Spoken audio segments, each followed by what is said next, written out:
How did my own daughter end up treating me like her personal bank, with a deadline like I was her employee? Why did her husband think he could hand me a $500,000 problem and control my next day? What they did not know was that my okay was not agreement, it was a finish line. Before we dive deeper into this story, I have one small request. Please subscribe, drop a like, comment, and hit that hype button to boost this channel so more people can discover these incredible stories. My name is Graham Cole. I am 58 years old. I live alone in a small house at the edge of town. It is quiet here. I like it quiet.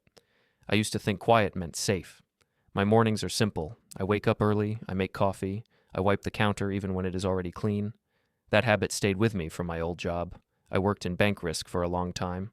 I learned that small details become big problems when people ignore them. I have one daughter, Lena. She is 31 now. When she was young, she used to call me for advice. She would ask me how to fix a leaky tap, how to talk to a teacher, how to save money. Back then, she listened. Over the years, the calls changed. The questions changed too. The tone changed first. Now she calls when something is urgent. Not urgent in a normal way. Urgent like someone is standing behind her, watching the call. When she talks, she moves fast. She does not pause to hear my answer. She tells me what she needs and when she needs it. Then she waits for me to agree. I know how I let it get this way. I said yes too often. I did it because I wanted peace. I did it because I did not want to lose her. A single parent learns to do many things at once. You work, you cook, you help with homework, you show up at every school event. You learn to swallow your own feelings when the child is watching. That habit does not go away when the child becomes an adult. It changes shape. It turns into silence. It turns into a smile you use when you want a problem to pass quickly. It turns into a calm voice that says it is fine, even when it is not fine. 2 days before everything broke, Lena called me during breakfast. I had toast in one hand and my phone in the other. Her voice sounded bright, but not warm. She told me she wanted to have dinner and talk about something important. She said it would be easier in person. She added that her husband, Rory, would be there too. I knew that meant it was not really dinner, it was a meeting with plates. Rory Vance is 34. He is the kind of man who fills a room without doing anything useful. He talks like every sentence is a performance. He likes expensive watches and loud cars. He posts pictures of everything, even ordinary things, like a coffee cup or a new jacket. He does not look at people much when he speaks. He looks past them, like he is checking who is watching. When Lena married him, I told myself I should be patient. And people change after marriage. People also change when they want to impress someone. I watched my daughter change around him. She started dressing sharper. She started using new words. She started acting like basic caution was a sign of fear. That morning, she told me where to meet them. It was an upscale place with outdoor seating. She mentioned the time and said she had made a reservation. She also told me not to be late. That part was new. She said it like I was a worker on her schedule, not her father. I arrived 10 minutes early anyway. That is how I am. I parked 2 blocks away because I do not like tight parking lots. I walked slowly. The air was cool and clean. The restaurant had bright glass windows and neat rows of chairs. There were small lights hanging above the patio. People sat in groups and leaned in close, as if each table had its own little world. I stood by the host stand. I gave my name. The host looked at a tablet and nodded. He led me to a table outside. It was near the edge of the patio, close enough for people walking by to see us. I noticed that right away. Lena would like that table. Rory would like it too. I sat down and placed my hands flat on the table. I watched other people eat. I listened to the soft clink of forks and plates. I kept my face calm. I told myself this was just dinner. Lena arrived 12 minutes late. Rory arrived behind her. He moved like he owned the walkway. He did not greet me like family. He greeted me like a neighbor he barely knew. Lena gave me a quick smile. It did not reach her eyes. Rory sat down before Lena did. He pulled his chair with a sharp sound. He glanced around the patio, then checked his phone. Lena placed her purse on her lap and sat with straight posture. She looked at me and told me she was glad I came. I said I was glad too. I meant it in a simple way. I was glad to see my daughter. Even when she came with a storm attached, she was still my daughter. A server came with water. Rory spoke first and ordered without looking at the menu for long. He asked for the most expensive steak. Lena ordered something light. I ordered something simple. I like simple. Simple gives you room to think. For the first few minutes, they talked about small things. Rory mentioned a new business idea. He talked about a friend who knew a friend. He talked about an opportunity. Lena nodded a lot. She glanced at Rory before she spoke, as if she needed permission to finish her sentences. Then Rory leaned back and asked me how retirement was going. He said it in a tone that sounded like he was asking if I was bored. He said it like work was the only thing that made a man worth listening to. I told him I was doing fine. I told him I kept busy. I said I liked my routines. Rory smiled in a thin way. He said routines were good for people who had nothing to chase anymore. Lena laughed softly. It was not a laugh of joy. It was a laugh meant to keep the mood light. She looked at me and said Rory was just teasing. Then she added that I could be stubborn sometimes. I nodded. I let it pass. That is what I usually did. I noticed, though, how easy it was for them to speak like that in public. People at nearby tables could hear parts of it. Rory did not care. Lena did not seem to care either. Their words were not loud, but the message was clear. I was there to be managed, not respected.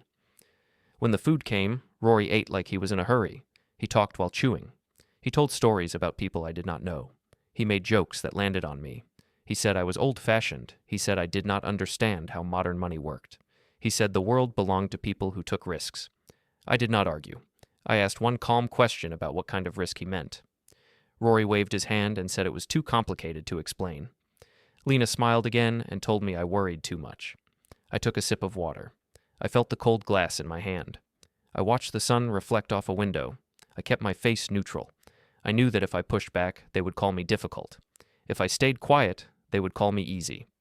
Either way, they had already decided what I was. Halfway through the meal, Lena reached into her bag. She pulled out a thick folder. She placed it on the table between us like it was a dessert menu. The folder was clean and new. It had a sticky note on the front. I saw numbers written on it. I did not read them yet. Lena took a breath and told me she needed help. She said she needed money by tomorrow. She said she needed it fast. She said it like it was a normal request, like asking me to bring a chair from the garage. Rory put his fork down and leaned forward. He looked directly at me for the first time. He told me there could be no delays. He told me tomorrow meant tomorrow. He said it like a command. I asked what the money was for. I kept my voice steady. Lena opened the folder and turned it toward me. She pointed at a page and told me it was a debt issue. She said Rory had something that had to be paid right away. She said the amount was $500,000. For a moment, I thought I heard wrong. My mind tried to correct it. $50,000 would be large. $100,000 would still be shocking. $500,000 felt unreal, like a mistake in printing. I looked at the page. I did not touch it. I scanned the lines and saw figures and dates. My eyes moved slower than usual. I felt my stomach tighten, but my face stayed calm. Years of meetings trained me to keep my reactions small. I learned long ago that a visible reaction becomes a tool in someone else's hand. Lena watched my face closely. Rory watched my face too. They were waiting for me to break. They were waiting for me to protest so they could push harder. They were waiting for me to beg for time so they could call me weak. Lena told me I had savings. She said she knew I did. She reminded me that I had always said I wanted to support family. She said this was what support looked like. She said I could not let her down. She said she needed me to be a father. Rory added that the situation was serious. He said people were expecting payment. He said it would be very bad if it was late. He did not explain who these people were. He just said they were not patient. Lena nodded along with him. She looked relieved that he was speaking. Then she looked at me again and told me she needed the money tomorrow, and she needed me to promise it right now. I looked around the patio. A couple at the next table paused their conversation for a second. A server walked by and glanced at our table. I could tell the energy had shifted. Rory did not care. Lena did not care. They were comfortable cornering me in a place where I would be less likely to raise my voice. I asked Lena why she was bringing this to me like this. I asked her why it had to be tomorrow. She gave a small shrug and said that was how it was. She said there was no time to explain everything. She said I just had to trust her. Rory gave a short smile and said, trust was the whole point. He said family did not ask too many questions. He said family did what was needed. He said I had the ability, so I should do it. I set my napkin on the table. I folded it slowly. I could feel my hands were steady. I could also feel something inside me becoming very clear. Not angry, not loud, just clear. I told them I understood. I told them I heard what they needed. I told them I would handle it. Lena's shoulders dropped a little, like she had been holding tension.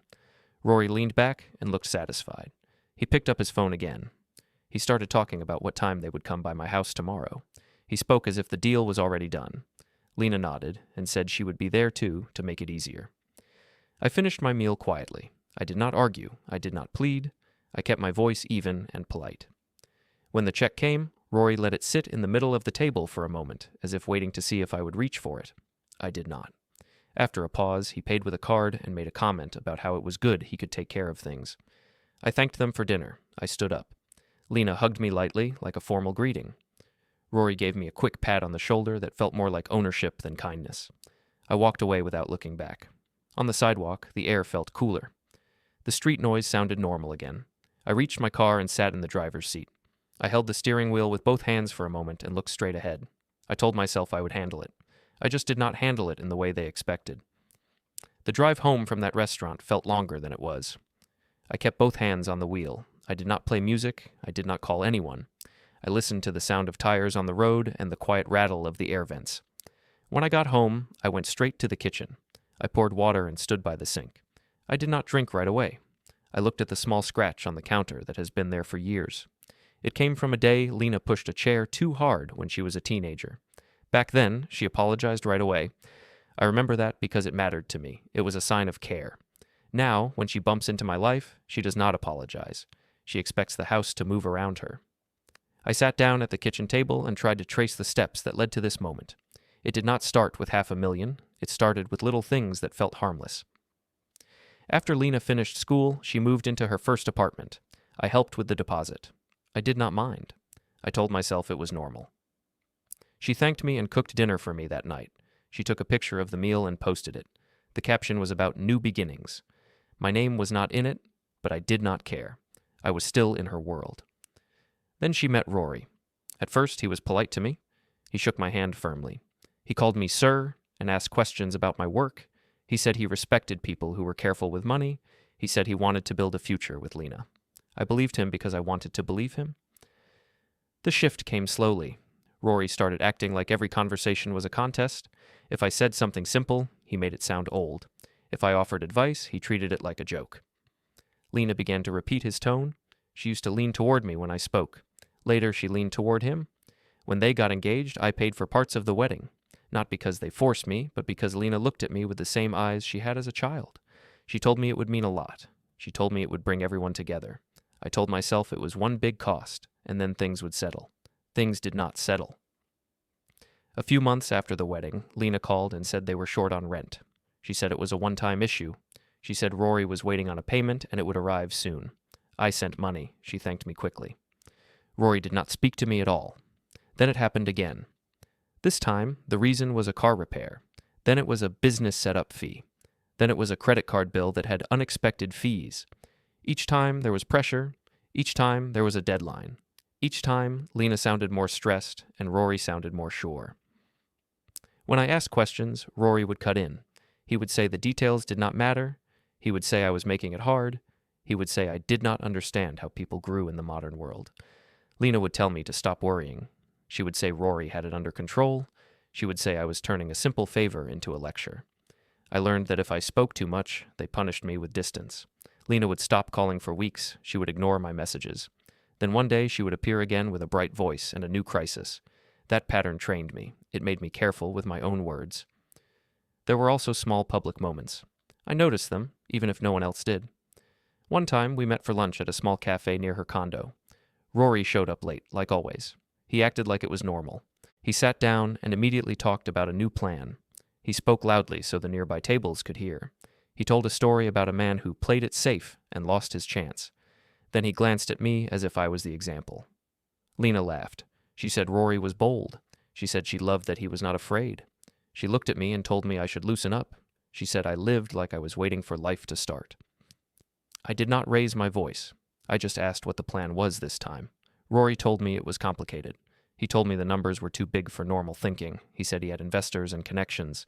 Then he asked if I could help cover a short gap. I paid, not because I believed in the plan, but because I did not want Lena to panic. I told myself I was buying calm. Another time, Lena invited me to her condo for dinner. Rory was there. They served a meal that looked expensive, but they acted like it was nothing. Rory talked about a coming upgrade in their life. He talked about a better building, better furniture, better travel. He used the word upgrade like it was a moral goal. Near the end of the dinner, Lena brought up her dream of having a child. She said she wanted stability first. Rory nodded and said stability was money. Then he looked at me and said, "Family should invest in family." I asked what he meant by invest. Rory said it was simple. He said I could put a large amount into something he was building, and then it would come back bigger. Lena added that it would be for the future, and that I would be part of it too. I told them I would think about it. Rory smiled in a tight way and said thinking was how people stayed small. Lena gave me a look that asked me to choose the easy path. I did not choose it that night. I went home and sat in my living room with the lights off. I stared at my phone and felt the weight of being needed in the wrong way. I also saw how they spoke about me when they thought I would not react. Lena began calling Rory a provider in front of me. It was strange because I was the one helping them. Rory accepted the word like it was his title. Lena would say Rory was the man of the house now. Rory would say he was building an empire. Then he would ask me to cover something temporary. I started to feel like a quiet tool they kept on a shelf. On one afternoon, I stopped by Lena's building to bring a box of old family photos she said she wanted. The lobby smelled like polished stone and perfume. I texted her that I was downstairs. She replied that I should wait. I waited 20 minutes. When the elevator doors opened, Rory stepped out first. He looked at my box and asked why I did not send it by delivery. He said my time was valuable, but he said it like a joke. Lena walked behind him and did not apologize for the wait. She took the box without looking inside and said she was busy. Rory asked if I had any news about tomorrow. I did not know what he meant. He smiled and told me not to worry. Then he said Lena would explain. Lena did not explain. She just nodded and said we would all talk soon. That day, I drove to my bank branch, not to take money, just to ground myself. I wanted to see normal life. The lobby was quiet. People stood in line. A teller smiled at an older couple. It was calm. I sat in a chair near the wall and watched for a few minutes. I used to spend my life in places like this. I understood how money can turn people into strangers. I understood how pressure creates mistakes. I also understood that systems do not care about family stories. Systems care about proof. When I got home, I opened my mail. There was a letter from my bank about account security reminders. It was a general letter. It did not mention Lena or Rory. Still, it made my chest feel tight. It reminded me of something I had been trying not to see. Later that night, my phone buzzed with messages. First, Lena wrote that she was counting on me. She wrote that it had to be tomorrow. She wrote that it was the only way to protect their future. Then Rory wrote. His message was short. He said they would come to my house around noon. He said I should have everything ready. He added that there could be no delays. The tone was not a request. It was an order. I stared at the screen for a long time. My face stayed calm, but my mind moved fast. I thought about the restaurant patio. I thought about the folder on the table. I thought about how easily they spoke to me like I was a resource and not a person. Then the family group chat lit up. Rory posted a message to the group, acting cheerful. He wrote that everything was handled. He wrote that I was stepping up. He wrote it like he was announcing a project, not talking about my life. Lena added a smiling reply and a heart symbol. No one asked me if it was true. No one asked if I agreed. They just reacted. I placed my phone on the table and looked around my quiet kitchen. I could hear the refrigerator humming. I could hear the house settling. I could feel the calm that I had worked so hard to build. And I realized they did not see that calm as strength. They saw it as permission. The next morning, I did not rush. I moved the way I always move. I washed my mug, I folded a dish towel, and I stared out the kitchen window for longer than I needed to. I kept thinking about that folder on the restaurant table. Not the number first, but the way Lena placed it down. It was smooth and practiced, like she had done it before, like she had watched someone else do it and learned the motion. My phone stayed on the table. I did not touch it. Then it buzzed again. It was another message from Rory. He repeated the time. He repeated the demand. He wrote as if tomorrow belonged to him already. Lena sent a short message too. She said she was stressed and she needed me to be calm. She said she could not handle more questions. She said she trusted me. I read the words once. I did not reply. In my old work, urgency was often a tool. People used it when they did not want you to look closely. If you slow down, you see gaps. If you rush, you accept stories. Around mid-morning, I went out to check my mailbox. The street was quiet. A dog barked somewhere in the distance. I saw Marisol, my neighbor, watering her plants. She gave me a polite wave. I waved back. Nothing else. I kept it normal. When I stepped back onto my porch, I noticed a car at the corner. Parked a bit too neatly, a dark sedan. The engine was off. Someone sat inside. They were not looking at their phone. They were looking forward, like they were waiting. I told myself it was nothing. Still, I remembered it. I went inside and put my keys on the hook by the door. I stood there for a second and listened. The house was quiet, the kind of quiet that usually calms me. Then the doorbell rang. I opened the door and saw Lena and Rory on my front step. They were not supposed to be here today. They were supposed to come tomorrow. That was their plan. But plans change when people smell control slipping. Lena's eyes were wide. She tried to look friendly. Rory stood a half step in front of her like he was the one in charge of the space between us. He did not ask if this was a good time. He did not greet me like family. He started talking right away. He said tomorrow was too late to talk. He said he needed to make sure I understood what was at stake. He said the amount was serious and people were watching. He said it would be embarrassing for everyone if the payment did not happen on time. Lena added that she did not sleep well. She said she was scared. She said she did not want problems coming to their door. She looked past me into my house like she was checking for signs of money, not signs of my life. I kept my voice calm and asked why they were here today if tomorrow was the deadline. Rory said he wanted to confirm the plan. He said he did not like surprises. He said he needed to know I would not change my mind. He said I should be thankful they were giving me a chance to do the right thing. The words were dressed up in polite language, but the message was simple. He expected obedience. I did not invite them in. I stepped onto the porch and pulled the door mostly closed behind me. I did it in a normal way, like I was protecting the cool air inside. It also protected my peace. Rory's eyes flicked to the door, then back to me. He said I was being difficult. He said I was making it bigger than it needed to be. He said if I failed them, the family would know. He said Lena would remember who helped and who did not. That sentence landed different. It was not about money anymore. It was about control. Lena stared at me and waited. Her face looked like a child trying to see if a parent will give in. Only now she was an adult, and her need had a number that could crush a person. I asked to see the paperwork again. I said I wanted to understand exactly what I was being asked to cover. Rory pulled out a thin set of pages. He tapped the top sheet like it was proof that my questions were silly. He held it in a way that kept it angled toward himself, not me. Then he handed it over with 2 fingers, like he did not like the idea of me touching it. I looked down and scanned the page. I did not read every word. I focused on what mattered. Dates, amounts, names, the way the lines were written, the way the contact details were placed, the little things people do when they want to look official without being official. Something felt off. Not one big thing, but a few small things together. I saw a name line that looked too neat, like it had been copied. I saw a date that did not match the story Lena had told me at dinner. I saw a reference number that had fewer digits than I expected. I saw a logo that looked like it had been stretched. I did not accuse them. I did not show my face changing. I just nodded and handed the pages back. I told Rory I understood the amount. I told him I understood the time pressure. I said I would handle it properly. I used that word on purpose. Rory gave a tight smile and said properly meant fast. He said he did not want legal talk. He said he wanted money. Lena stepped closer and said she needed me to promise again. She said I could not back out. She said she would not forgive me if this went wrong. I looked at her.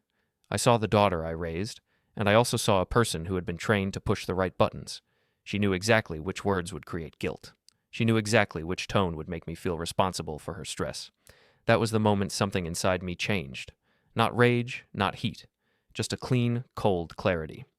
I realized they were not asking for help. They were trying to move a problem onto my shoulders because my shoulders had carried things before. I told Lena I heard her. I told her I would not argue on the porch. I said tomorrow I would do what needed to be done. Rory nodded, satisfied.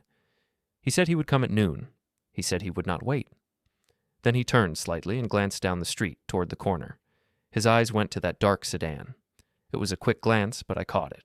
Lena did not look. Rory did. They walked back to their car. Rory drove. Lena sat stiff in the passenger seat. They left without looking back. I stayed on the porch until the sound of their car faded. Then I went inside and locked the door. I did it slowly, like I was sealing a decision. I picked up my phone and sat at the kitchen table. I opened the message thread with Rory. I scrolled up. I took screenshots of everything, the demands, the times, the way he spoke like he had authority over me. I did the same with Lena's messages. Then I opened my call history and took screenshots of missed calls, including numbers I did not recognize. I did not call them back. I just saved them. I grabbed a notebook from a drawer and wrote down a timeline in plain words. Dinner date, dinner location, the demand, the amount, the deadline, the porch visit, the way Rory looked at the corner car. In my old job, I learned that a clean timeline can calm a messy situation. It also makes it easier for other people to help you. After lunch, I got into my car and drove to a strip mall a few minutes away. There is a quiet corner of the parking lot behind a store. People park there when they want privacy. I sat with my phone in my hand and looked at the dark sedan again in my mind. I told myself not to jump to conclusions, but I also told myself not to ignore patterns. A few minutes later, an unknown number called. I let it ring until it stopped. Then it called again. I let it ring again. I did not want to speak to anyone without context. A short text came right after. It said they were following up about tomorrow. It said they expected cooperation, no greeting, no name, just pressure. I saved it. When I got back home, I went to my home office. It is a small room with one desk, one bookshelf, and an old filing cabinet. I rarely open the cabinet. It holds old work notes, tax folders, and family papers that I never throw away. I opened the bottom drawer and pulled out a folder that had been sitting there for years. It had a simple label on it, nothing dramatic, just a name and a date range, the kind of label that makes sense only to the person who made it. I did not open it fully. I did not need to. Just holding it reminded me that I had always handled things through systems, not through shouting. I set the folder on my desk. Then I opened a small desk drawer and took out a USB drive. I used it to back up important files from time to time. I placed it next to the folder. I sat down and stared at both items for a long moment. I thought about Lena as a child, sitting at this same desk doing homework while I cooked dinner.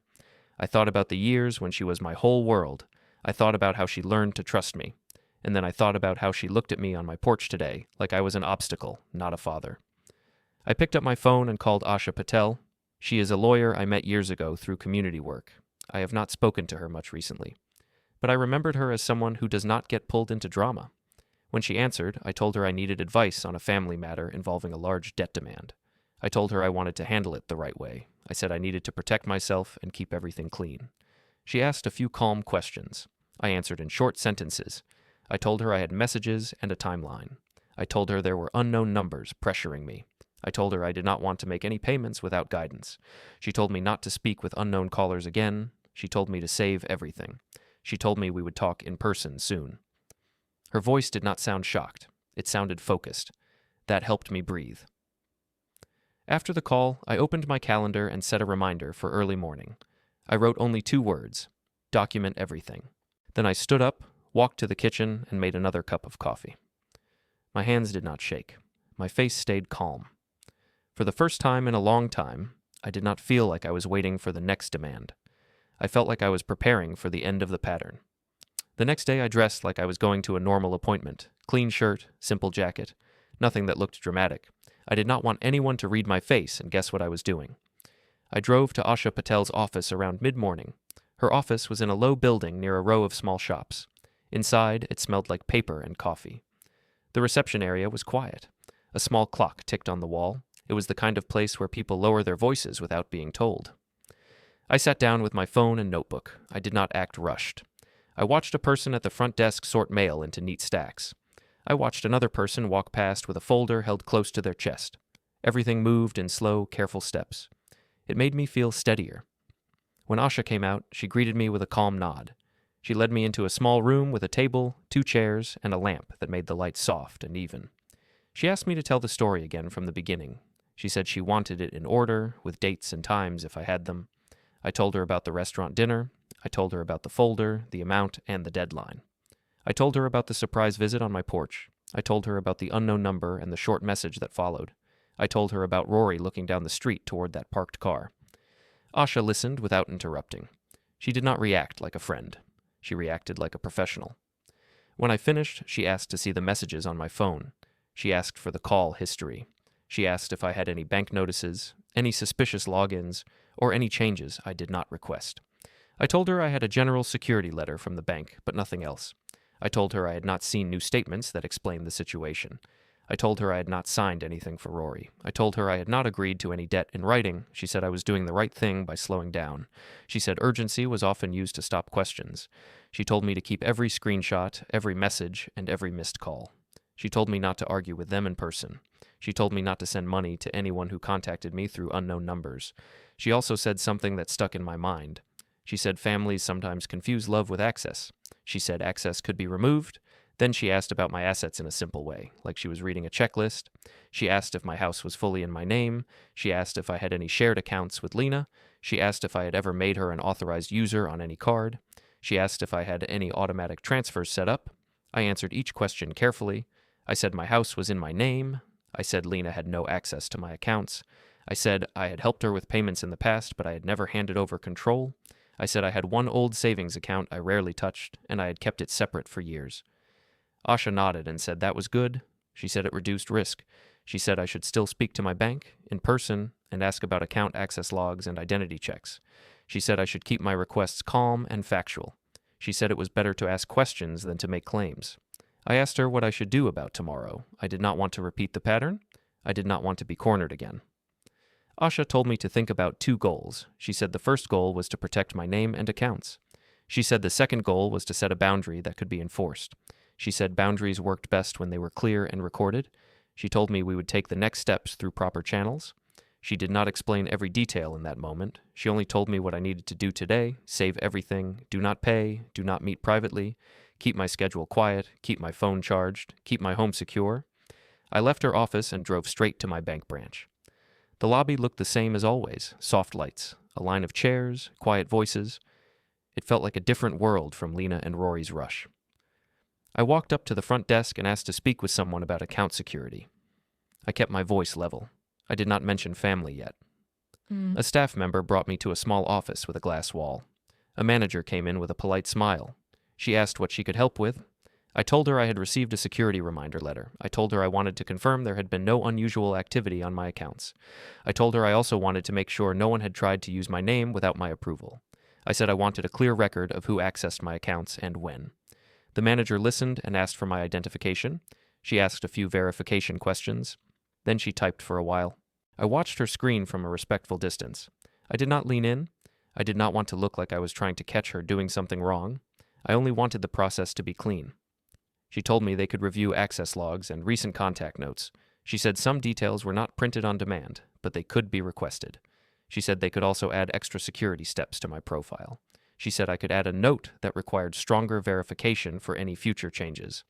I asked her to add the extra steps. I asked her to note that I would only approve account changes in person. I asked her what else I should do to reduce risk. She gave simple guidance. She said I should keep my identification secure. She said I should not share codes with anyone. She said if I received calls claiming to be the bank, I should hang up and call the official number myself. I thanked her and left. In the parking lot, I sat in my car and breathed out slowly. Every step felt small, but the small steps were building a wall. From there, I drove to a storage facility across town. It was a plain place with long rows of doors and a front office that smelled like cardboard. I rented a small unit, not because I planned to disappear, but because I wanted control of what mattered to me. I did not want anyone walking through my home, scanning shelves, and acting like my life was an open drawer. I went home and picked a few things that could not be replaced: family photos, my personal documents, small items from Lena's childhood that I kept in a box. I did not take everything. I did not empty my house. I only removed the pieces that would hurt to lose. At the storage unit, I stacked the boxes neatly. I locked the door and tested it twice. I stood there for a moment and felt the strange calm that comes when you stop hoping people will be reasonable and start preparing for what they are. Later, I met my friend Eddie Shaw at a small diner. Eddie is in his 60s. He is a retired accountant who still thinks in clean columns and careful lines. He is not emotional. He is steady. He ordered coffee and eggs. I ordered soup. We sat in a booth near the window. I told Eddie what was happening in plain terms. I did not make it dramatic. I told him the amount, the deadline, and the pressure. Eddie did not look surprised. He said he had seen people borrow money and then try to spread the weight to someone else. He said large numbers made people careless. He said when people panic, they start looking for the nearest calm person to carry them. He asked if I had agreed to anything in writing. I said no. He asked if I had sent money to unknown people. I said no. He told me that was good. He said my silence was not weakness, it was protection. Eddie also asked about Rory's habits. He asked if Rory had ever bragged about speed, deals, or shortcuts. I said yes. Eddie nodded like he was confirming a pattern. When I got back home, I noticed more messages. Rory sent another reminder about noon tomorrow. He added that he did not want games. He said I should have everything ready and make it easy. Lena sent a message telling me she was under stress and she needed me to be kind. She said she could not handle a fight. She said she hoped I would not embarrass her. I did not reply. I saved everything. That evening I walked through my house and looked at it as if I was seeing it from outside. I checked my doors, I checked my windows, I looked at my small camera by the front entry. I made sure it had power. I replaced the batteries even though they were not fully drained. Then I went to my home office and wrote a final timeline update in my notebook. I added the bank visit, I added the storage unit, I added the diner meeting. I wrote down every contact from the unknown number, with the time beside it. I did not feel angry, I felt organized. Before bed, I set my phone on the charger and placed it on the table where I could reach it easily. I turned the ringer on, not because I wanted calls, but because I wanted records. I looked at the quiet room, the clean counter, and the steady light in the hallway. Tomorrow was their deadline. Tonight was my preparation. I woke up before sunrise. The house was still. The air felt cool and flat, like it was holding its breath. I stood in the kitchen and watched the coffee drip. I did not rush it. I wanted my mind to stay steady. I read the last messages again. Rory kept repeating the same points. Noon. No delays. Make it easy. Lena kept repeating a different point. She said she was stressed. She said she needed me to be kind. She said she hoped I would not embarrass her. I noticed what neither of them said. Neither asked if I was okay. Neither asked if I needed time. Neither asked if I had questions. They only spoke about what they wanted and how fast they wanted it. I sat at the table with my notebook open. I looked at the timeline I had written. When you see everything in order, the story changes. It stops being a storm and becomes a chain. A chain can be broken at the right link.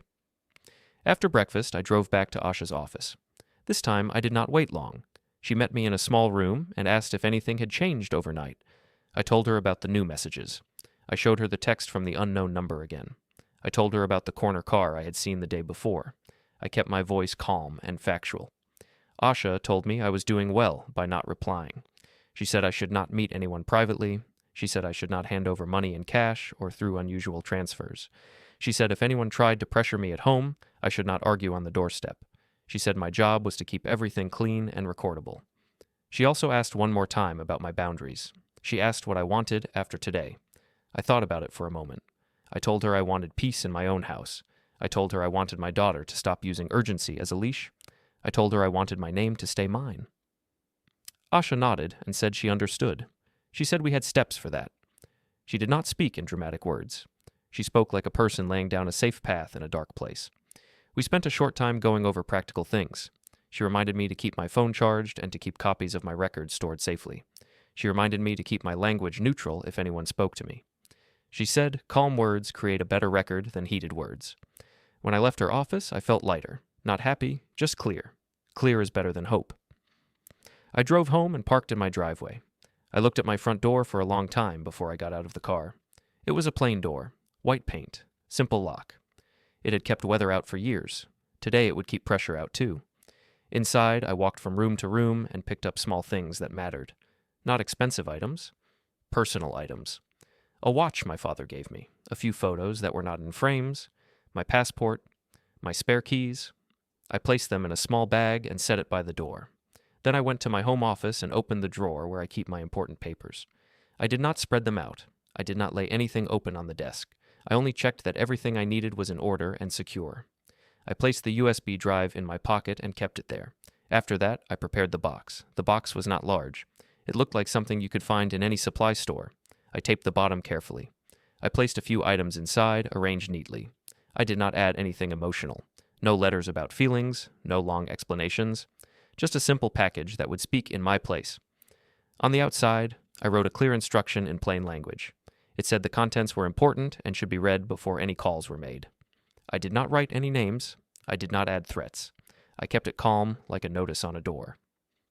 I placed the box on a small bench near the entryway where it would be easy to see. I wanted it to be the first thing they noticed.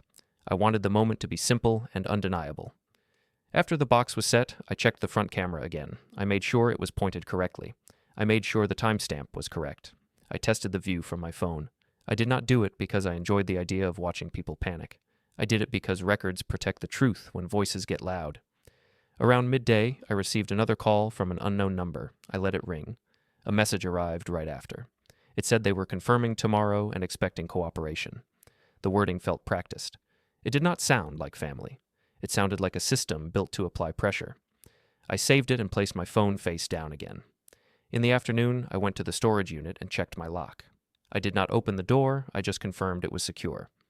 Then I drove to a small hotel near the airport. I did not choose a fancy hotel. I chose a quiet one. It had a plain lobby and a small breakfast corner. The person at the desk looked tired, but polite. I gave my name, showed my identification, and got a key card. I carried a small bag and nothing else. In my room, I put my bag on the chair and sat on the edge of the bed. I listened to the air unit hum. I looked at the curtains. I looked at the carpet pattern. It all felt ordinary, and that was exactly what I needed. I checked my phone, no new messages for a while. Then Lena wrote again. She said she was overwhelmed. She said I was the only one who could fix it. She said she needed me to stop being stubborn. I read it once.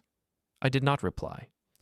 The old part of me wanted to type a long explanation. The old part of me wanted to remind her of what I had given, what I had sacrificed, what I had done quietly.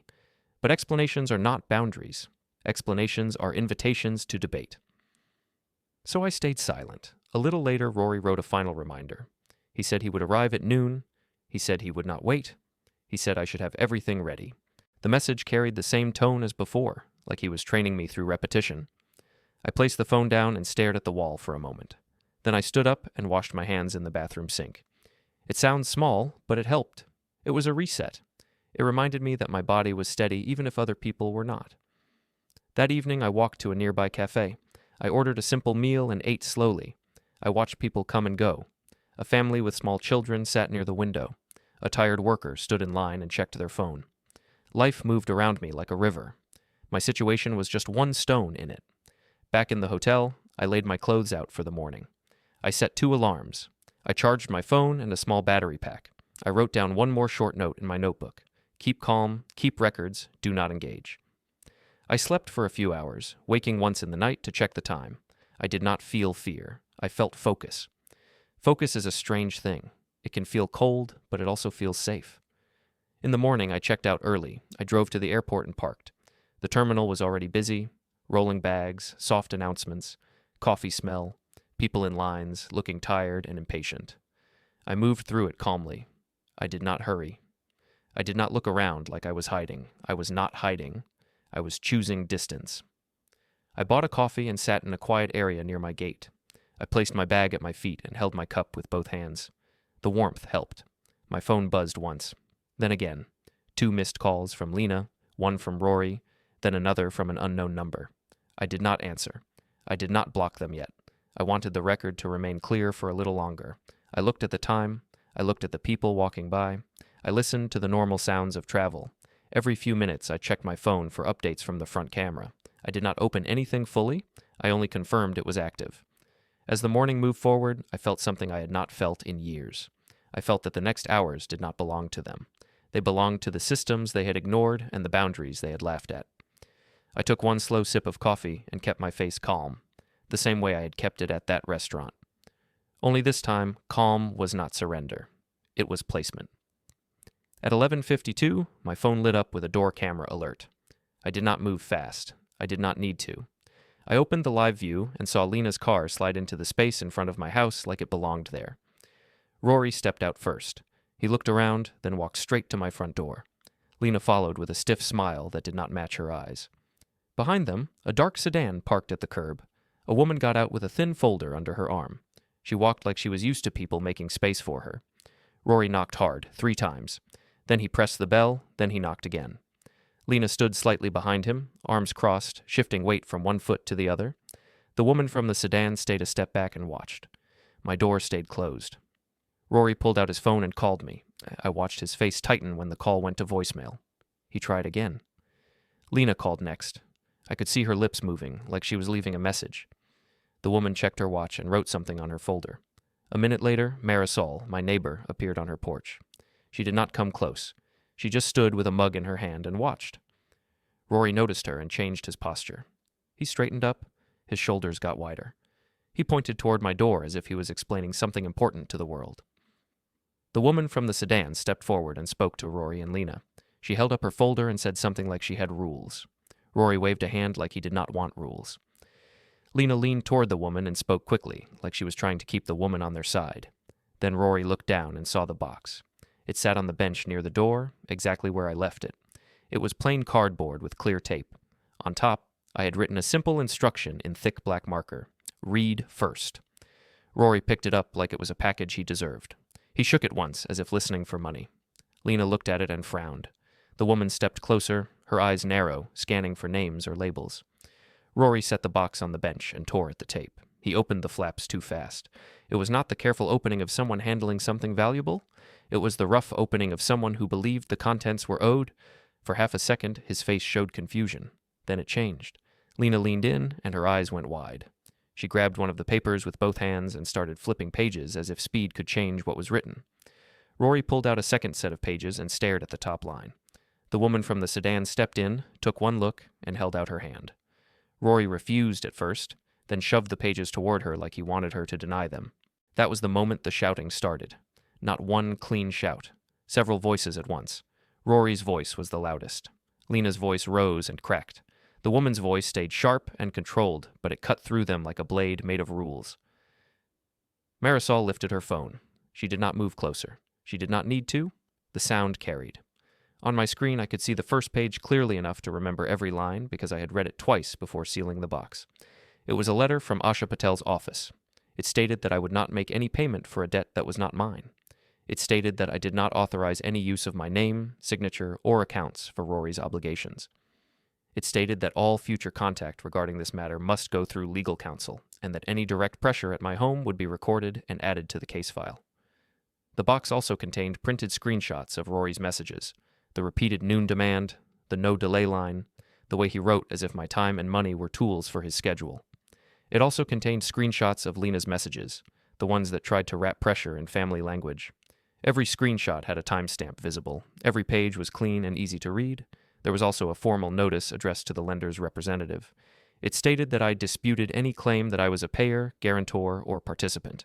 It included a reference number, a bank contact pathway, and a confirmation that my bank had been notified of a potential identity risk, and that additional security steps had been placed on my profile. The final envelope was the one that made Lena's hands shake. She held it like it was hot. That envelope contained a notarized notice related to my estate planning and asset control. It explained, in plain language, that my assets were being moved under updated legal structure and that no family support funds would be provided on demand anymore. Any future help, if any, would follow strict conditions and would be handled only through counsel and documented requests. It was not emotional. It was not cruel. It was clean. Rory looked like he could not decide whether to threaten me or beg me. He did both with his posture. He pounded the door once more, then leaned close to the camera, speaking directly into the doorbell like he expected his voice to break the lock. Lena turned away from the door and looked at the woman from the sedan like she wanted the woman to fix it. The woman did not look at Lena with sympathy. She looked at the papers again, then took out her phone and made a call. Rory tried to talk over her call. He pointed at the letter like it was an insult. He waved the pages at the door. He said it was unfair. He said it was family. He said I was ruining everything. He said I was supposed to help. The woman kept speaking into her phone anyway. Then she spoke to Rory in a different tone, slower and firmer. Even through the camera microphone, I could tell the difference. She said, in effect, that I was not the payer. She said the paperwork placed the obligation back where it belonged. She said that if they wanted to avoid the next step, Rory needed to respond through counsel and provide his own verified financial proof. Rory's face went pale. He stopped moving for a second, like the air had left him. Lena grabbed the letter again and started scanning it from the top. Her mouth opened once, then closed. She looked at Marisol and saw the phone in Marisol's hand. Her cheeks flushed. She whispered something to Rory and pulled his sleeve, trying to get him to lower his voice. Rory did not lower his voice. He paced the small space in front of my door like it was a cage. He called my phone again. When it went to voicemail, he held the phone up in frustration, as if the sky had betrayed him. The woman from the sedan stepped back, watching, waiting. She was not there for feelings. She was there for a result, and my box had removed the result she wanted from me. Lena's hands started trembling as she folded and unfolded the pages. She looked toward the street like she wanted to run. Then she looked back at the door like she wanted it to open and return her to the old pattern where I would step out, smile, and take the burden quietly. It did not happen. The woman made another call. This time she turned slightly away from Rory, like she did not want him in the conversation. She listened, nodded once, and then said something that changed Rory's face again. He stopped pacing. His shoulders dropped. His mouth stayed open for a moment, then he snapped it shut. Lena's eyes darted between him and the woman. The woman handed Rory a sheet from her folder. Rory looked down at it and shook his head hard, like he was refusing reality. Then he started talking fast. He pointed at the house. He pointed at the box. He pointed at Lena. He pointed at the woman, as if pointing could rebuild his control. The woman did not respond like a person in an argument. She responded like a person ending a process. She gestured back toward the sedan. She made it clear that the matter would proceed directly against Rory, not me, and that the contact route was now formal and recorded. Lena's expression changed into something I had not seen in a long time. Not anger, not pride, fear. She looked at the words in her hand and realized she could not talk her way out of them. She tried to speak to the woman with a softer voice, like she was trying to be seen as separate from Rory. The woman listened for a second, then shook her head once. Rory turned to Lena and spoke to her in a harsh, urgent way. Lena pulled her arm away from him. Her head snapped up, and she said something back, louder than she had been all morning. Rory stepped closer. Lena stepped back. Marisol stayed on her porch, still recording, her face tight with concern and disbelief. Rory lunged toward the door again, but not with force, with panic. He slapped the door once, then pressed his forehead against it like he could push his problem through the wood. He spoke into the camera again, saying I could not do this, saying I had to answer, saying I had agreed. I watched it all from an airport chair with a paper cup of coffee in my hands. People walked past me, pulling bags, checking gates, living normal life. The contrast felt strange. My house, my family, my past, all contained inside a small rectangle of video. Then my phone chimed with a new message, not from Lena, not from Rory. It was from Asha. She told me her office had received confirmation from the lender's side that I was removed as the target of collection contact, effective immediately, based on the dispute notice and supporting records. She told me that any further attempt to pressure me directly would be treated as documented unwanted contact and addressed through formal steps. She told me to keep my camera records saved and to continue not responding directly. On the live view, Rory stood frozen for a second after reading something on his phone. His chest rose and fell fast. Lena looked at him, then looked at the woman, then looked at my door again. Rory's car door opened and closed hard. Lena slid into the passenger seat stiffly, not looking at the house. Rory got in last, his hands gripping the steering wheel so tightly that his knuckles turned light. The woman from the sedan got into her own car and pulled away first. Rory backed out too quickly, tires chirping slightly on the road. He drove off without looking at Marisol, without looking back at my house. The bench remained. The box remained, now empty and torn open, papers scattered slightly before Lena had gathered them. My door remained closed. I ended the live view, blocked both of their numbers, and turned my phone off. Then I stood up, lifted my bag, and walked toward my gate without looking back at the screen.